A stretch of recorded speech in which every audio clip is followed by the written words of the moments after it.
नमस्कार दोस्तों, स्वागत है आपका हमारे चैनल लर्न एंड ग्रो में। आज हम डिस्कस करेंगे बेसिस के बारे में। जो बेसिस होती है, जो फिजिक्स के अंदर ये जो टर्म आती है, ये क्या हमें दिखाती है। तो सबसे पहले इसको जानने से पहले हम जान लेते हैं स्पेस लेटिस क्या होती है। तो स्पेस लेटिस हम पहले भी पढ़ चुके हैं, तो इसका एक ओवरव्यू हम ले लेते हैं जो स्पेस लेटिस क्या होती है। तो स्पेस लेटिस जो है वो इनफाइनाइट नंबर का एरे होता है। हमारे पास इमेजिनरी पॉइंट होते हैं और इनफाइनाइट नंबर होते हैं इनके। तो इस तरह का एक एरे होता है। अगर किसी भी पॉइंट को हम चूज़ कर लें, मान लीजिए कोई भी पॉइंट आप ले लीजिए, ये पॉइंट ले लीजिए, तो इसके चारों तरफ आपको आइडेंटिकल एनवायरनमेंट मिलता है। तो इस तरह का जो सराउंडिंग होती है, आइडेंटिकल सराउंडिंग, इस तरह की लेटिस को हम, ये सारे लेटिस पॉइंट होते हैं और इसको सारी को हम स्पेस लेटिस बोलते हैं। लेकिन अगर हम क्रिस्टल स्ट्रक्चर की बात करें, क्रिस्टल स्ट्रक्चर के अंदर हम पॉइंट से तो बता नहीं सकते उसका जो स्ट्रक्चर है। तो क्रिस्टल स्ट्रक्चर के अंदर हम लेते हैं पार्टिकल्स की। तो बात करते हैं हम पार्टिकल्स की। तो जो ये लेटिस पॉइंट होते हैं, अगर हम इनको रिप्लेस कर दें, जो हमारे पार्टिकल्स हैं, किसी भी जो क्रिस्टल का स्ट्रक्चर बनाना है हमें, जो उसके पार्टिकल हैं या ग्रुप ऑफ पार्टिकल हैं, कुछ भी हो सकते हैं।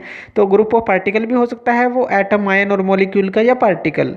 अगर इसको रिप्लेस कर दें इनके साथ, मान लीजिए हम यहाँ पे इस तरह से लिख लेते हैं, ओ स्टार इसको बोल देते हैं, जो हमारे जो बेसिस हैं, तो इसको हम बोल देते हैं। और इन पॉइंट्स को हम इनके साथ जो ये क्या है, बेसिस क्या होते हैं, एटम, आयन और मॉलिक्यूल, ग्रुप ऑफ पार्टिकल आप इसको बोल सकते हैं, या पार्टिकल्स।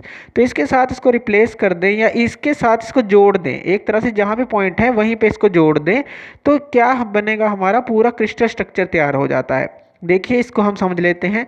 ओ स्टार जहाँ जहाँ, यानी कि ये जो ग्रुप ऑफ पार्टिकल है, जहाँ जहाँ भी हमारे पॉइंट थे वहाँ वहाँ आप इनको ऐड कर दीजिए। तो जहाँ जहाँ ये 4 पॉइंट थे, तो आपने यहाँ पे 4 पॉइंट ऐड कर दिए। इसी तरह से हर जगह ऐसे ही होगा, जहाँ जहाँ भी लेटिस पॉइंट थे। लेटिस पॉइंट क्या, ये जो पॉइंट हैं, लेटिस पॉइंट थे, वहाँ पे इन बेसिस को, अब बेसिस क्या होते हैं, बेसिस होते हैं ग्रुप ऑफ एटम्स, या कहें कि ग्रुप ऑफ पार्टिकल आप बोल सकते हैं। एटम आ सकते हैं उसमें, आयन या मॉलिक्यूल या पार्टिकल्स, कुछ भी आप इसके अंदर ले सकते हैं।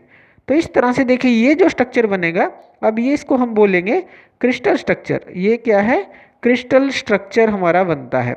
तो आपने क्या क्या किया, आपने किया जो हमारी स्पेस लेटिस थी, स्पेस लेटिस थी, जो स्पेस लेटिस क्या थी, जो इमेजिनरी पॉइंट्स का एक इनफाइनाइट नंबर का एरे, उसके साथ बेसिस को आपने जोड़ दिया। तो यानी कि जो बेसिस है उसको अटैच कर दिया, तो यहाँ यहाँ इसके साथ जोड़ दिया, या ग्रुप ऑफ एटम्स थे, या सॉरी जो ग्रुप ऑफ पार्टिकल्स थे या पार्टिकल्स थे, इनको यहाँ यहाँ जोड़ दिया जहाँ जहाँ पॉइंट थे। तो दोनों को मिलने से एक पूरा क्रिस्टल स्ट्रक्चर तैयार हो जाता है। तो इस तरह से आप जो है बेसिस को आसानी से समझ सकते हैं। या आप बोल सकते हैं कि अगर स्पेस लेटिस प्लस हम बेसिस करते हैं, तो हमें पूरा एक क्रिस्टल का स्ट्रक्चर मिलता है, जिस हिसाब का उसका स्ट्रक्चर है। तो 2D के अंदर हमने दिखाया है, तो आप इसको 2 डायमेंशनल में आसानी से समझ सकते हैं।